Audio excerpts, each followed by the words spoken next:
Hey weirdos, I'm Ash. And I'm Elena. And this is Morbid.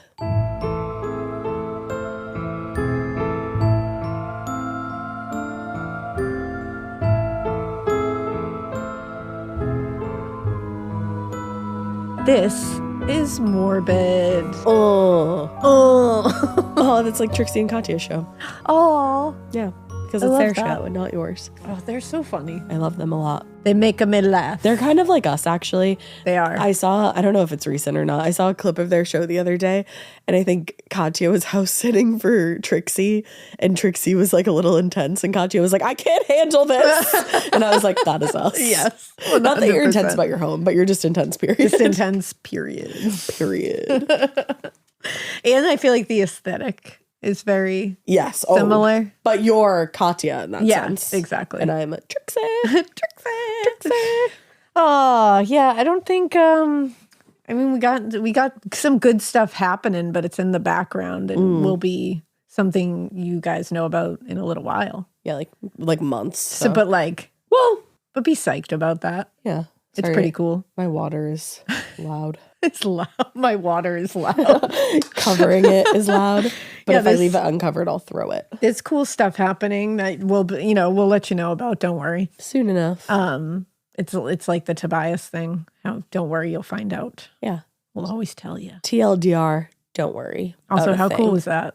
The cool. I know that happened weeks ago. She said, I'm just going to slide that in there. Still very cool. The face of, how cool was that? How cool was that? Check that out. No, that was pretty cool. But yeah, I'm trying to think of any other updates that could be coming your way. I can't think of anything Anything right now. to talk about? I was going to apologize because I'm a little bit sick, so my voice might be a little bit annoying. But also, I find it kind of sultry. I was just going to say you're sultry. Thank you. So I'm sure everyone will agree. Thank you. Yeah. Whoa. That plane There's is a plane plowing through landing the on sky. our house right now. I apologize. She said, wow. She really said, I'm flying. We're saying, are you okay up there? Hello? Are you all right? Yellow jackets? How's everyone doing flying? How you guys doing? I'm just not, period. I'm still scared. Remain scared. I remain scared. Possibly scared. I don't know if I am. Drew and I are going on a trip in a couple weeks, and I will not fly. We're driving. But how are you guys doing? Is anybody have any tips, tricks, anything that's making you feel better about it? Right now, no. One thing I can tell you, in case anybody else shares, which I know you do, shares my fear of flying, and this, gestures broadly at the world has made it worse lately. Follow some pilots on TikTok. Okay. I'll start. You know what I'm going to do for you guys? Because it's helped me and I want to share the love. Wow, look at you. I'm going to So start lovely. sharing on my story some pilots that I follow in case anybody needs some help getting through it. Because Mikey's just playing music over there. He's like, shut the fuck up, Elena. You're no fired. one cares. No, but I'll start sharing it because they have helped me. They kind of bring you back to reality for the situation because right now it's so scary. But they'll bring you back to a place of at least being able to be like, okay, someday I will step on a plane again. Yeah. Well, and I think it might be helpful. Right now is obviously scary, but it's also being so... well, it's among everything. It's so prominent right now. And it's just among all the chaos. So I think it's definitely, because it's a problem, that's for sure. But I think pilots, actual people who do this all the time, if you're listening and you're a pilot, we're pouring one out for you. Superhero. Shout out. Superhero. But they can bring you to a place of okay. Yeah. This isn't calm. We're going to be okay. So I'll start sharing them on my stories if you need. You're so kind. If you need some help, because it's helpful. That's one thing I love TikTok for is that kind of shit. Oh, bitch. I love TikTok. That's the one streaming thing I keep. Yeah, I do love a TikTok social media thing. I love it for the recipes, for the pilots that tell me everything's going to be okay. I love it for organizations. And organizations. What did you say? I said organizations. organizing Organizing TikTok. Those are organizations. I got too much sleep last night. Sometimes that is detrimental. No, I actually believe sometimes that I perform better on less sleep. And then I'll get more sleep and I'm like, oh, maybe don't talk to me today. Yeah, we actually went to bed at a decent time, upstairs to sleep because we always just try to get like as much time. Like when the kids go to sleep, we try to like make the most of the time between then and when we have to go to bed, like get things done that we can't get done while the kids are awake. So it's like, it's hard because you want to like use up all that time. Like we'll try to watch the shows we can't watch when they're awake, you know, like all that stuff. But it's not really great when I'm going up to bed at like midnight every night. So and then waking up like super duper because then you wake up early with kids. So it's like whatever. But we went up a little early last night, and I have my little watch that like tracks sleep, and it told me I got like 5.5 hours of core sleep. Damn. Which I think is like pretty fucking rad. The competition girly in me just wants to start wearing a watch when I sleep to be like, I got more sleep than you. You probably would. I would, yeah. So, but I'd win. So yeah, you would. At least I win that. Would it feel like a win? Yeah, would it? Yeah, I feel like it wouldn't. I'll take that win. You got to take your W's where you can get it's them. True. Right now, especially, we got to take all the W's we can. Yeah, I'll scoop that W right up. Speaking of W's and the opposite of them, which is an L. Wait. Yeah. Like a loss. The way you looked at me like, what? I was like, how is that an L? That's fair. Wow. That's I'm sick. Okay. She's on that cold medicine. Hey. So speaking of L's, scissor pin. Like losers, we're talking about David Carpenter. Oh. The Trailside Killer here. Yikes. He's a big L. He's a M maniac. There you go. How about that? There you go. He's definitely an M. He's an L. He's nothing good. And when we last talked to you about him, he had been released on parole. Which was crazy. Because one thing about this case is it's a prime example of the system failing on an extraordinary level. Yikes. I mean, failing superbly into oblivion. I have one of those coming up too. Yeah, several times they should have kept this guy behind bars, and they just kept letting him out, kept giving him slaps on the wrist. And for like he would keep reoffending. And that kind of thing. Like, yeah, and he kept escalating too. It's like, what are you doing? And when we last talked about this, we talked about Etta Kane and John Kane, the couple who were very established hikers. Etta had gone out by herself and she hadn't returned home. They had eventually found Etta dead, unfortunately. And when we last talked about it, poor John had just kind of like withered away after she died. It's very, very sad. Now, that had happened in like early fall. Now, a few weeks later, on September 6th, David Carpenter was discharged from the halfway house. Because remember, he had been paroled to a halfway house where he was being like conditioned to kind of go out back into society. It was a specific halfway house that was for like felons who were being reintroduced into society. Yeah. He never should have been among them. He should have been kept in jail. Yeah, no, he's not the kind of person that can be reformed. No. So he was discharged from the halfway house and returned to his parents' house. Lucky which I was like, ugh. His former probation officer, Rich Wood, said, I'd gone over to the house a number of times before he got home from work. I talked to the parents to see how he was doing. And as far as anyone would say, him moving back into the house had really not caused any problems. And things seemed to be going well. And that's really all they could go on at that point. Yeah. A few months later, in February 1980, David found work in a keychain distributor and seemed to be meeting all the requirements for his parole. Okay. But this is kind of what he does. He meets all the points that he has to. And then something happens and he just flips a switch. Yeah, like veers completely off. That's the problem.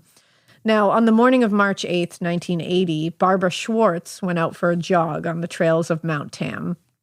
That afternoon, another hiker on the trail spotted 23-year-old Barbara arguing with a man who appeared to be in his 20s, according to this person. Then the man pulled a knife from his belt and started stabbing Barbara. Oh, shit. Out of nowhere. By the time the police arrived to the spot, because they immediately called the police. Yeah. By the time they got to the spot where Barbara had been last seen, her attacker was nowhere to be seen, and Barbara had bled to death from multiple stab wounds. Oh, my God. Where she was stabbed. Yeah. Barbara Schwartz's death was the second murder on the mountain in a pretty short period of time. And like we had talked about before, there had been deaths on this mountain, of course. Yeah. But as far as they knew, there wasn't any murders before this. Right. But unlike Etta Kane's murder, this time there was evidence recovered at the scene. In addition to finding a butcher knife that investigators were virtually certain was the murder weapon, they also found a pair of blood-stained eyeglasses. Oh, shit. That'll tell you a lot. Always wild when they are in such a frenzy that they leave something that important.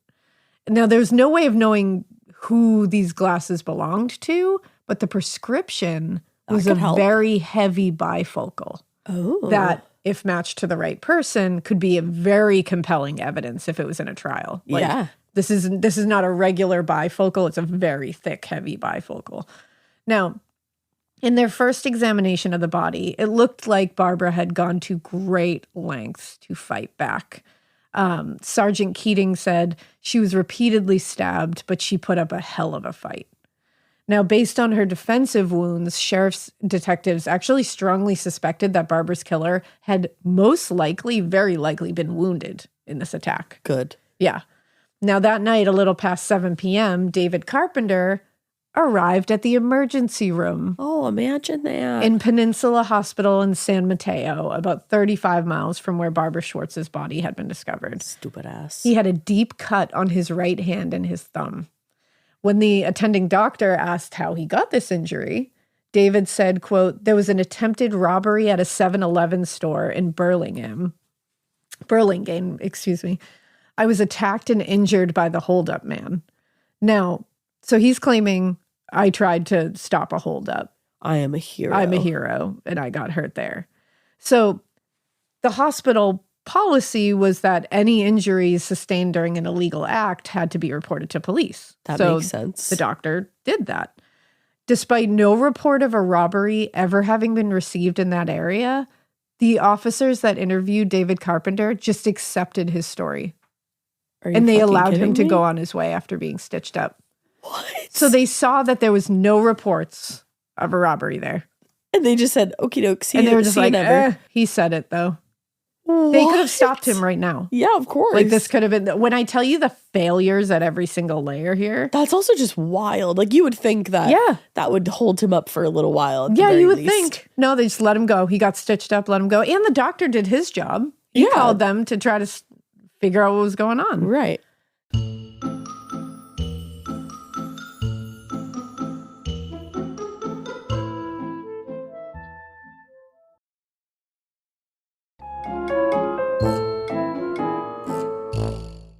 So it wasn't until the next day that San Mateo police received the all points bulletin about Barbara's murder. And by then, the interviewing officers had completely forgotten about him. Like they just didn't even, they didn't even put the pieces together. Come on. So things were relatively quiet in the months after Barbara Schwartz's murder. Detectives continued investigating her murder and the murder of Etta Kane. But without any new information or evidence, they really weren't going to be able to get anywhere. Then in October, the sheriff's department got another call about someone having gone missing at Mount Tam. This time, it was a couple. Oh. 19-year-old Rick Stowers and his girlfriend, 18-year-old Cindy Moreland. Okay. So the couple had they'd just gotten engaged. Oh. And Rick had gotten his orders from the Coast Guard that were going to require him to report for his latest position at Point Reyes, which was a small coastal village about, an hour outside of San Francisco. Okay. On the morning of October 8th, Rick had picked up Cindy and they were headed out to Point Reyes to kind of check out the area, to see where they were going to be staying. Yeah. So later that afternoon, they were shopping in that area and another couple saw them at a bookstore in town. Then they were seen a little bit later than that by two hikers, Sharon Melnick and Larry Drapkin. They saw them on Bear Valley Trail. A little later, Melnick and Drapkin were hiking when they heard a succession of loud booms. Ooh.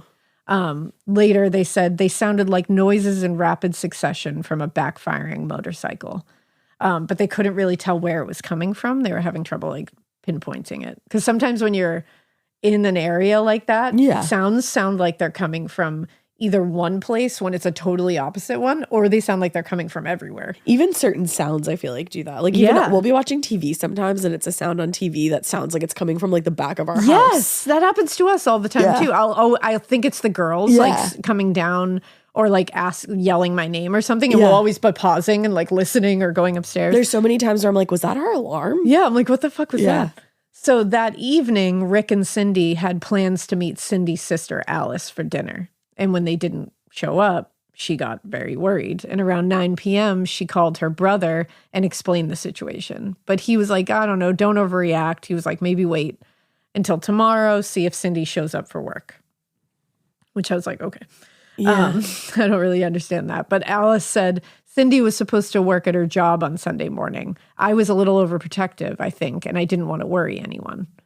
Which, like, I get that. Yeah. But the next day, Cindy didn't show up to work, and she wasn't heard from anybody. So Alice and the rest of the family started taking everything a little more seriously, and they reported both of them missing. A few days later, on October 15th, a third body of a murdered woman was discovered on Mount Tam. Damn. A research scientist and former Peace Corps consultant, 26-year-old Ann Alderson. So she was visiting her parents in San Rafael over the holiday weekend when on October 13th, she just decided to go for a solo hike on Mount Tam. Oh. So she was literally visiting. Like, wouldn't have been there otherwise. And again, a research scientist and Peace Corps consultant. That's crazy. Like, come on. So she just wanted to go out for a solo hike on Mount Tam, and days later, a witness named John Henry told police he'd seen Anne sitting alone in the amphitheater around 5 p.m. and had considered warning her about the recent attacks that had occurred on the mountain. He just wanted to be like, you should just be a little careful here. Especially, like, being alone. He said, but she was so deep in introspection, I didn't want to bother or scare her. Oh, man. Yeah. So Anne was one of two people that Henry saw on the mountain that day. He also saw a man in the parking lot. He later said he was just hanging around. He was in his late 40s, early 50s, but there was something different about him. He was simply standing there all but motionless and wearing street clothing, slacks, and a Hawaiian-like shirt. Ugh. The man would later be identified as David Carpenter. It reminds you of that thing where it's like, would you rather run into a bear in the woods or a man? Yeah, a bear. The next day, 2 park rangers were out on the mountain looking for some wild ridgeback hogs that had been spotted in the area when they received an APB about a young woman, Ann Alderson, who had gone missing on the mountain. According to the bulletin, Ann had told her parents she'd be back by 6 that night, but they waited until the following day to report her missing. Huh. Search and rescue teams, along with family and friends, had combed the mountain that night looking for Ann, but found no sign of her. It wasn't until the next day, October 15th, that Ann's body was discovered in an area of overgrowth, about a quarter mile from the amphitheater where she had last been seen by John Henry. Oh, that's awful. Unlike the other 2 victims, none of Ann's clothing or jewelry had been taken, except for 1 gold earring. Yeah. That's so chilling. She had been sexually assaulted, and the cause of death was a gunshot wound to the right side of her head. Oof. And it was from a, quote, high-powered weapon, like a rifle. Yeah. Although she was clothed when her body was discovered, investigators believe that her attacker redressed her after, so she was undressed. That's even scarier. Yeah.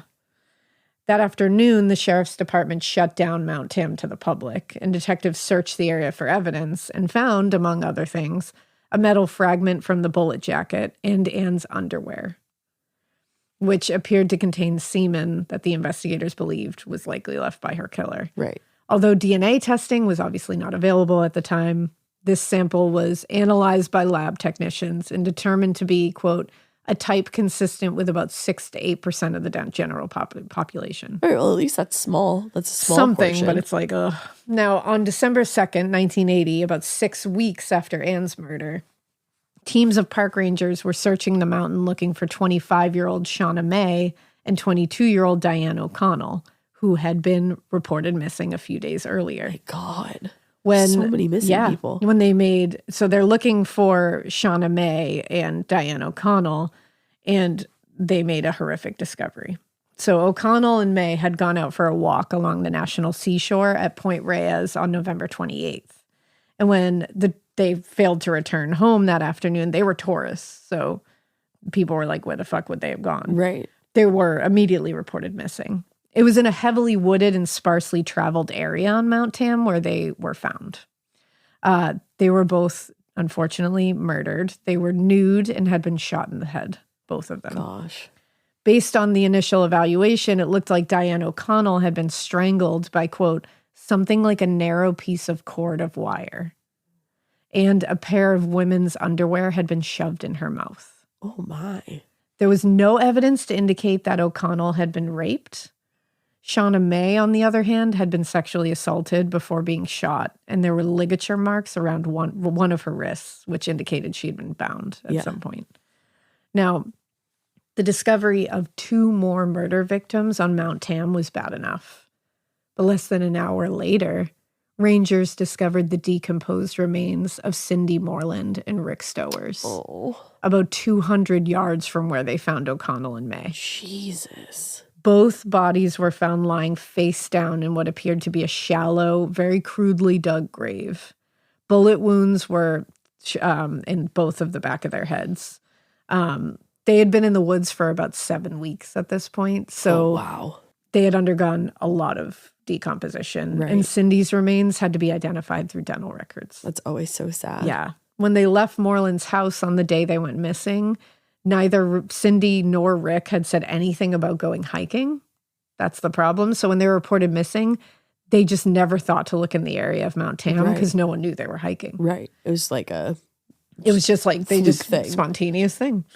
Now, the body count now was at 7. Jesus. And the sheriff's office finally started, we're like, you know what? I think there is one killer that's responsible for all these victims. This doesn't feel like just a coincidence. Right.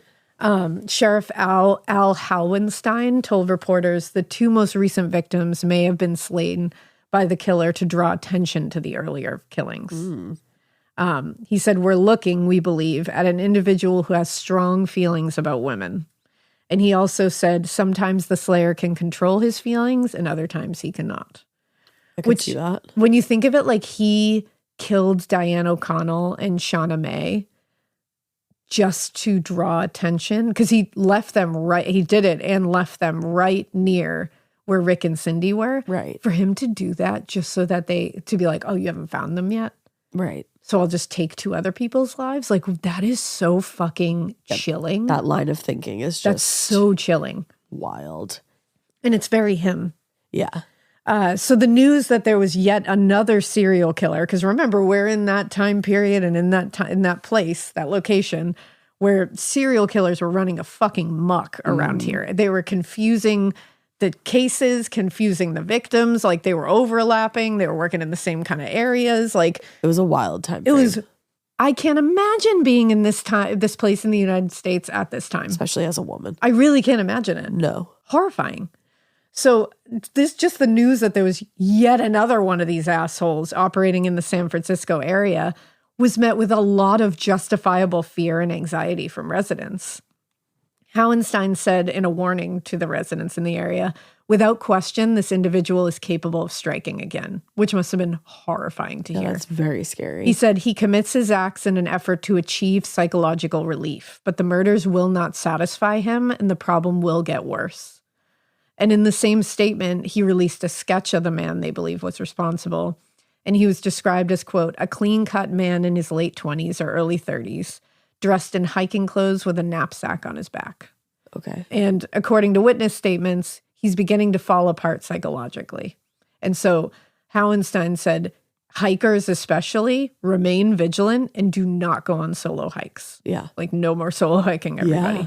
But what's even worse is you're not safe even with 2. Well, yeah, because look, Cindy and Rick were together. Yeah, Cindy and Rick and Diane and Shauna. Yeah, and like you do inherently, I think, as a woman, sometimes feel a little bit hope more defended when you're with like a man. But that didn't even matter either. Yeah, like that's very genuinely scary. It's horrifying. Now, investigators checked the local sex offender registry for anyone who might match these descriptions, but because Carpenter was still technically a federal prisoner on probation, he was not yet required to sign up for the registry, and so he hadn't. If you're out, you should have to sign up for that. Agreed. Like what? Another fail. Yup. Also, at the time, this is even worse. At the time, California's sex offender registry program was woefully underfunded. Really? And overworked. And it was run by 3 people, that department. What? Yeah.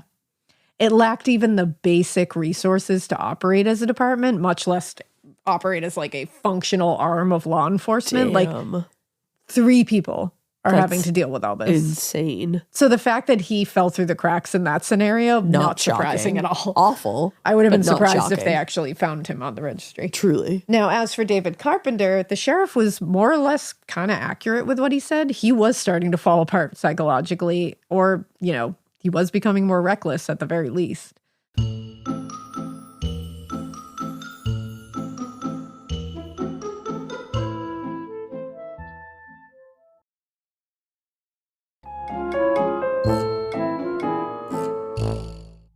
Now, on March 29th, 1981, 20-year-old Ellen Hansen and her boyfriend, Stephen Herdel, were camping near Henry Cowell Park in Santa Cruz, not far from Point Reyes. Okay.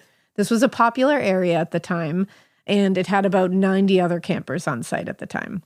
If Henry Cowell Park in Santa Cruz sounds a little familiar, Kind of did. this is the same camping area that Herbert Mullin took solitary hikes in and brutally ended up murdering 18-year-old David Oliker, 18-year-old Robert Spector, 19-year-old Brian Scott Card, and 15-year-old Mark Drabelbis in their tent. Oh, wow. So this is the same place. And around the same time. Yep. And this is where Ellen Hansen and her boyfriend, Stephen Herdel, were camping. Oh, man. So that morning, Hansen and Herdel woke up early and went for a walk along the beach.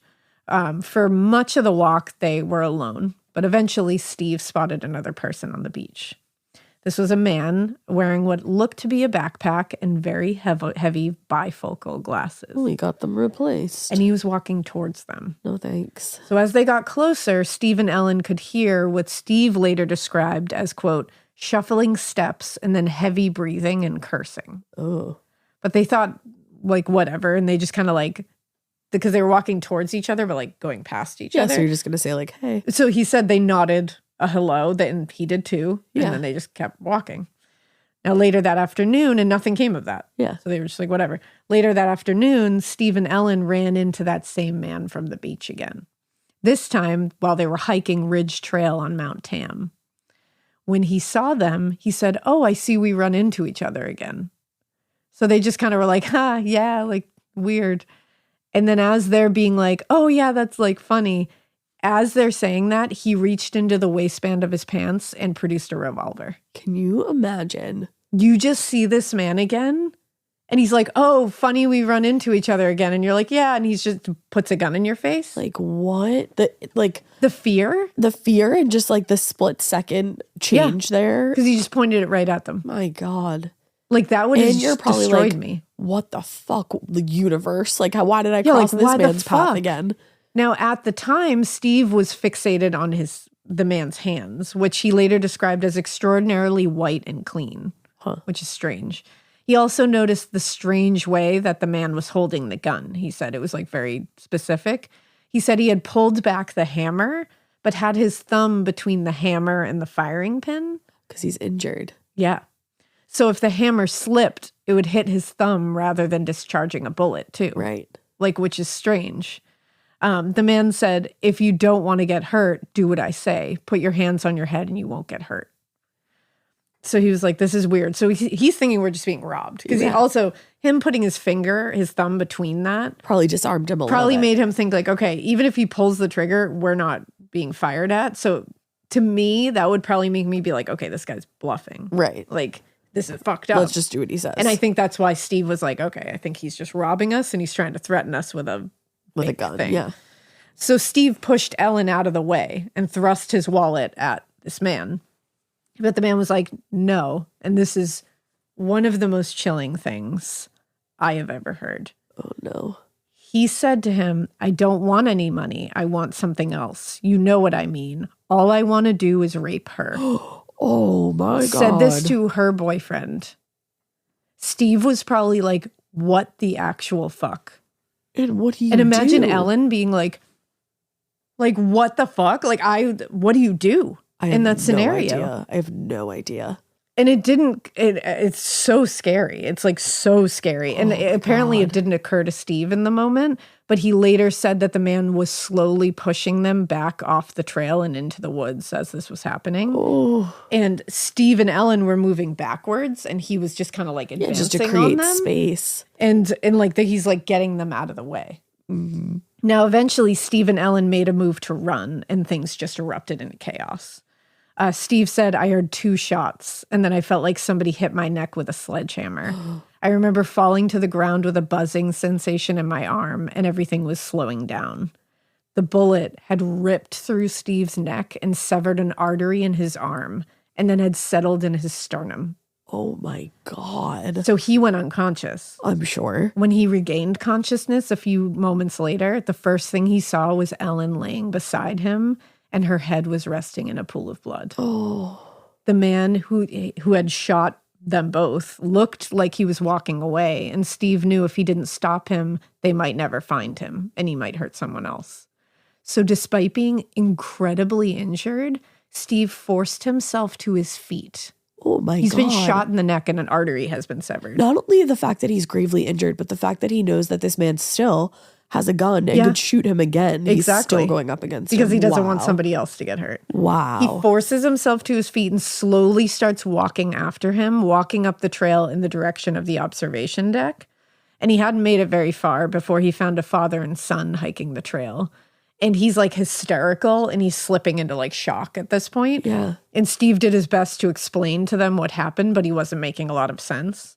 And Lee Fritz, who was one of the guys, said he told us that he and his girlfriend had been shot and he thought she was dead. Oh. Which, like, I can't even imagine having to say that. No. So with the help of some other hikers, Fritz managed to get Steve to the observation deck where they called the police. And later, several witnesses on the trail that day recalled hearing the gunshots and passing a man in a gold jacket as they rushed to see what the commotion was about. It's also just so crazy to think that like so many people that day were just out for hikes. Yeah. Like that guy that Steve ran into is just on a hike with his son. Yeah. And like think of like the headspace that they're in. Like they're like, oh, nature, beautiful. Yeah. And this guy's Steve fucking everything just woke up from being shot next to his girlfriend. And seeing his girlfriend shot next to him. So 2 of the hikers from the observation deck ventured out into the woods and found Ellen's body. She was dead. She had been killed by a gunshot wound to her head. Oh. The 2 men sat with her body until the rescue team arrived, which I'm glad they did that. In the meantime, Steve was loaded into Lee Fritz's camper van and they started their way down to the hospital. So like all these campers are like helping each other out. When they reached the parking lot, Fritz spotted a man driving a Volkswagen Beetle that appeared to be stuck in the mud. Good. Fritz said something about the rearview mirror caught my eye. It was extra large for the car. Like, so it was just a very specific thing. As they passed, Lee and the other driver made direct eye contact with one another. And it occurred to him that it was the same man that he'd passed on the trail just before he found Steve. God, can you imagine? And he said he yelled, there goes the person I think committed the crime. But he said, at the moment I had to get Steve to a hospital. I was worried he was going to die. Like I couldn't stop and try to apprehend this man. What are you like, gonna do? You have to weigh out what is more important. He's like, so I just had to get Steve to where he needed to go. Now, despite the serious physical and psychological trauma that he'd endured, Steve was able to provide a very detailed description of the killer. That's incredible. And he used that description to refine the existing composite of the sketch of the suspect. Nice. The problem, though, was that they still had no one to match the drawing to. And unfortunately, it was going to take one more murder before this man was finally identified as David Carpenter. Jesus Christ. Now, with the exception of the attack on Lois DeAndrade in 1960, all of David Carpenter's victims were completely unknown to him and were just kind of like victims of opportunity, unfortunately. For that reason, it's really strange that in choosing his last victim here, he chose someone that he knew like pretty well and could easily be traced back to him with very minimal effort. Because again, psychologically, he's unwinding. He's unwinding. Now, on May 2nd, 1981, just 1 month after the murder of Alan Hansen and the attempted murder of Steve Herdel, 20-year-old Heather Skaggs was attending the same trade school where David Carpenter was working as a printer. And she mentioned that she was looking to buy a used car since hers had finally broken down for good.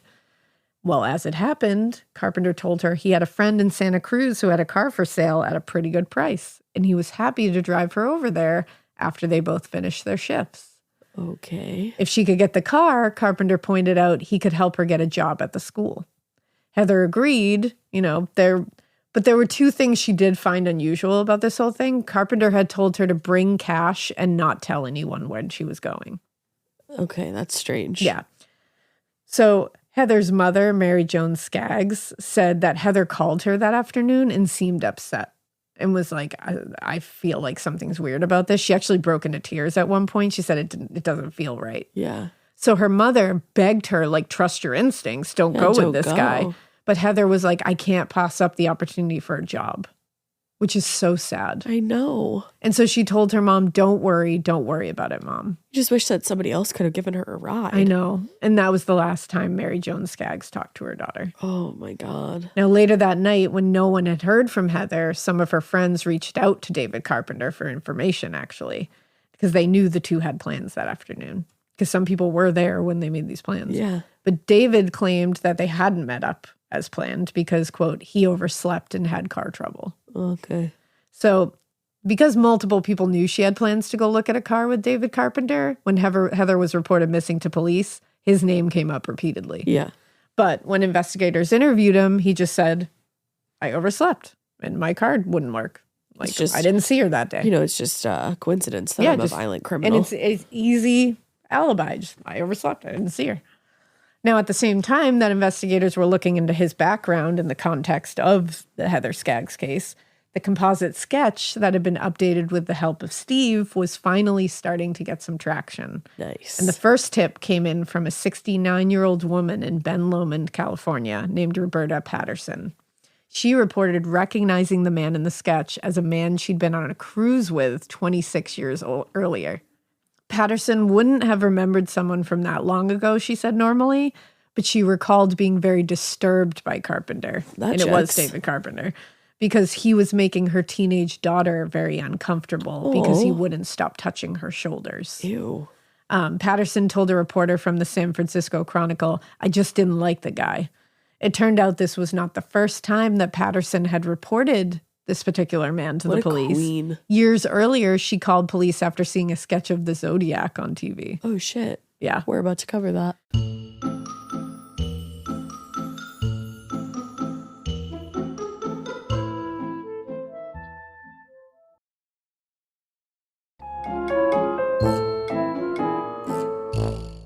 Now, by the time they called him in for an interview about the disappearance of Heather Skaggs, investigators already suspected him of being involved in the murders at Mount Tam.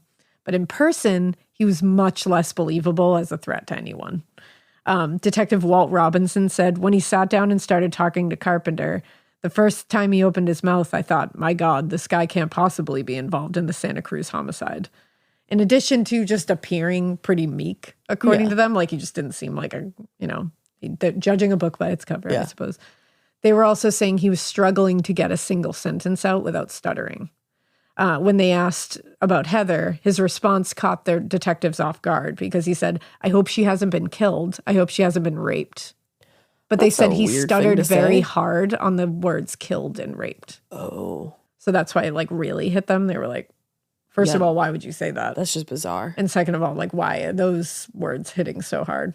Yikes. The more he talked, the more investigators started seeing the facade of a mild, awkward man to someone who was clearly very more controlling, manipulative, and cunning.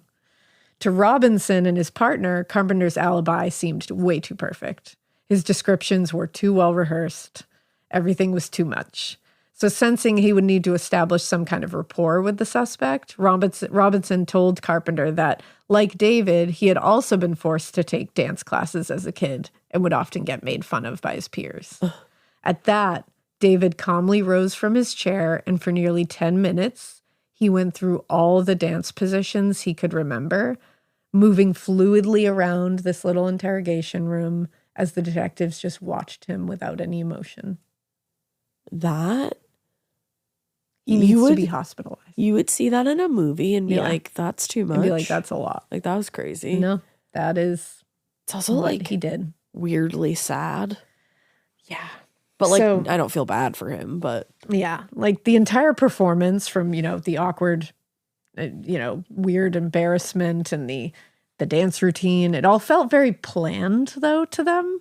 Yeah. Because at first when you hear that, you're like, oh, that's like, wild. He's just really, like, he's really going out there, you know? He's trying to make it seem like But to them, they felt like this is part of it. They said he was playing a game with them. Yeah.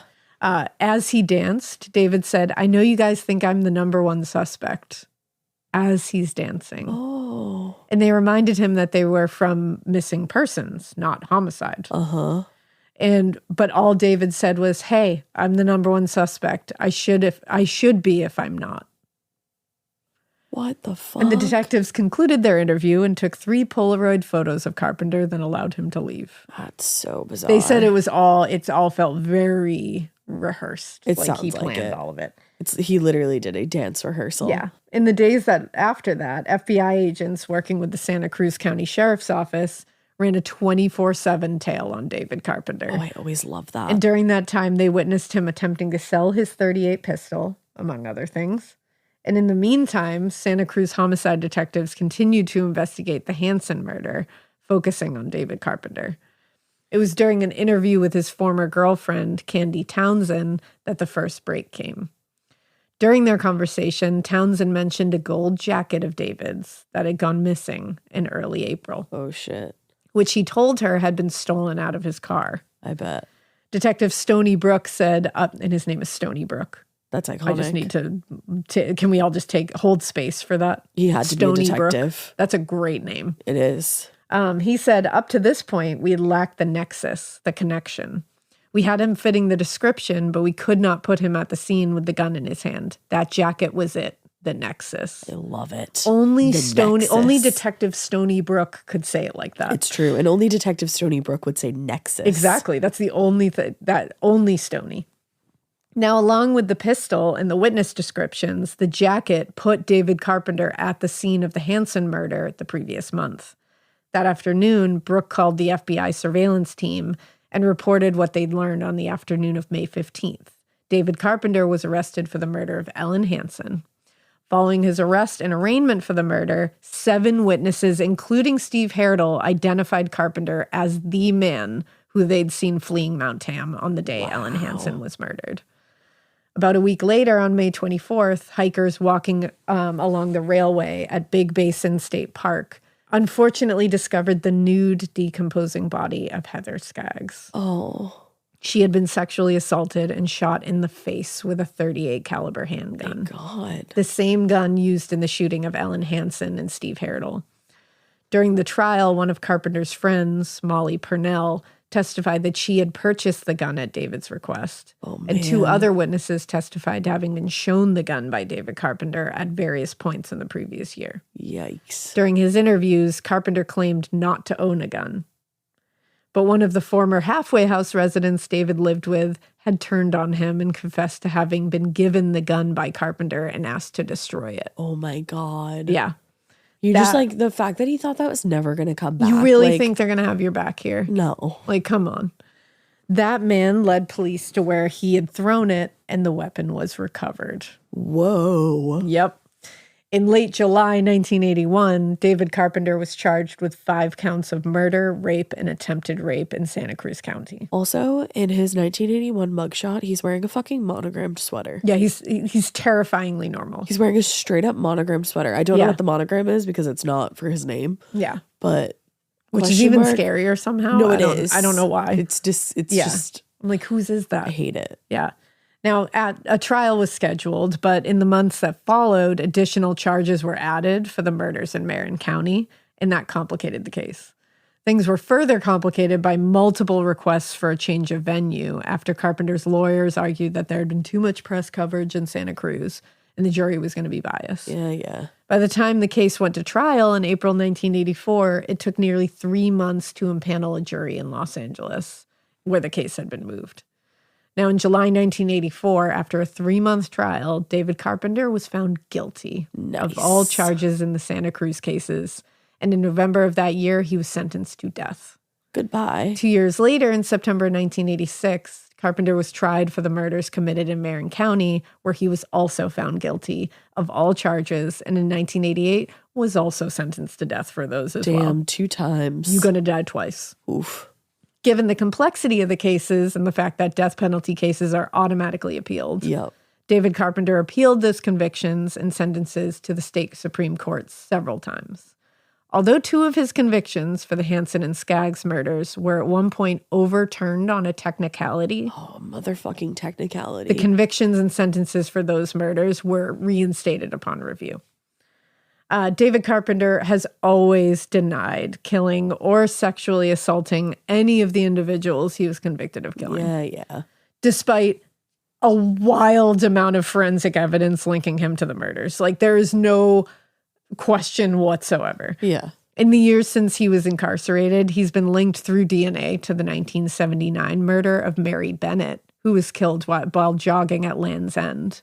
And he remains the prime suspect in the murders of Etta Kane and Barbara Schwarz, who they were never able to pin him for. As of today, he remains incarcerated at San Quentin Prison, and he is 94 years old. And he is the oldest resident on California's death row. That's bullshit. That is some bullshit that man is allowed to live this long. Shouldn't be allowed to live that long. And I hope that death row is just fucking awful, though. Oh, I hope he's having the worst time. I hope he's having the fucking worst time. I hope he can't dance. I hope they don't let him dance. Oh, yeah. I hope they just, I hope he lives with a constant hangnail. Yeah. And I hope he always has a cut inside of his nose. And I hope that the never faucet heals. Is always dripping. Always dripping. And that mice are in his cell. And I hope his eye twitches and then it stops so he thinks it's gone, but then it just goes for like a week straight. Yeah, and I hope he has a dull headache. And then I hope he has an abscess in his tooth. Several teeth, actually. That's crazy. And a sore throat. Oh, definitely. We can never pinpoint why. And no cough drops in prison. Nope. Except for Mucinex, and he's one of those people who Mucinex makes puke. Mucinex makes me nauseous. Me too. And I hope it makes him nauseous. And they only have that. You heard it here first. Yeah. Wow. Yeah. That's a really sad story. So and the fact that guy. So many of those deaths never would have happened if that justice system had actually prevailed. Yeah. We got to tell a story soon where the justice system does good. Yeah, we definitely need to find one of those because this was not one of those situations. No, they're few and far David between. Carpenter's an asshole. Yeah. Those poor people just living their lives and they were just victims of opportunity. Yeah. It's awful. It is. But a lot of civilians in this case, a lot of the detectives did a great job on this case. And a lot of civilians really pulled it together in this case. I feel like camping culture and hiking culture, those people really stick together. Yeah, they take care of each other. Take care of each other. Which good for you guys. Whenever people go hiking on the do the crazy Pacific hike. Coast Highway. What is it? Pacific Coast Highway? Did you say? No, why? Well, that's a thing. The Pacific Coast Trail, right? Is that it? In my head, I was thinking the Appalachian Trail. Now I'm just thinking Panama. Pacific Crest Trail? That's not in my head. But I don't know what it's called, so at least you had a stab at it. The Reese Witherspoon movie where she throws her hiking boots. Oh, it's my a God. whole thing. I've never watched And they that. talk about it in Gilmore Girls, the new ones. I know what you're talking about, yeah. Pacific Crest Trail. I was right. Oh. Okay. I was I know I'm totally off on here. Anyway. She was going to do wild. So that's what it is. It's wild. Yeah, the Appalachian Trail, I think, is part of that whole thing. Okay. So you were also correct. See, look at us both being right. Basically, my point was just that when people do that big, long trail and they go wild or they do wild, people take care of them. Wild. Everybody takes care of each other during the wild going. They do. I think it's a community. People who hike, I think that's just in your bones and in your blood and which makes you pretty fucking great. I wish I could hike. Keep looking out for each other and please be careful. And with that being said, we hope you keep listening. And we hope you keep it weird, but not so weird that you don't do and go wild. Wild. Wild, wild, wild.